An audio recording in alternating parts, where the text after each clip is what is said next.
பிப்ரவரி மாதம் 11ஆம் தேதி தைப்பூச திருநாள்.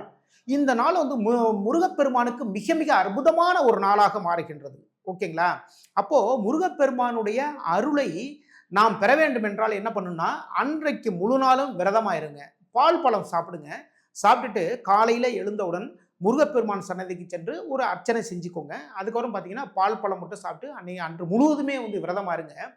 ஈவினிங்ல வந்து சந்திர உதயம் வரும். ஓகேங்களா? ஒரு 6 மணிக்கு மேல பார்த்தீங்கன்னா, அந்த முழு சந்திரன் வந்து வரும். பௌர்ணமி ஆரம்பிக்கக்கூடிய நேரம். அது மிக மிக அற்புதமான ஒரு நேரம். சந்திரன் வந்து ஆட்சி பலம் பெறக்கூடியது எங்கன்னா, பூச நட்சத்திரத்தில். பூசம் வந்து கடகத்தில் இருக்கின்றது. அதனுடைய ஆட்சி வீடு. அன்று சந்திரனை பார்த்துவிட்டு, அதுக்கப்புறம் விரதத்தை முடித்துக் கொள்ளுங்கள். இது மாரி பண்ணோம்னா, பண கஷ்டம் விலகும். சனி பகவானால் ஏற்படக்கூடிய தொல்லைகள் விலகும். அதாவது தம்பதிகளுக்குள் வந்து ஏற்பட்ட பிரிவினைகள் அகலும். வாழ்க்கையில் முன்னேற்றங்கள் ஏற்படும். தைப்பூசத்தை வந்து இந்த தைப்பூச திருநாளை விரதம் இருந்து மிக மிக அற்புதமான நாளாக மாற்றிக்கொள்ளுங்கள்.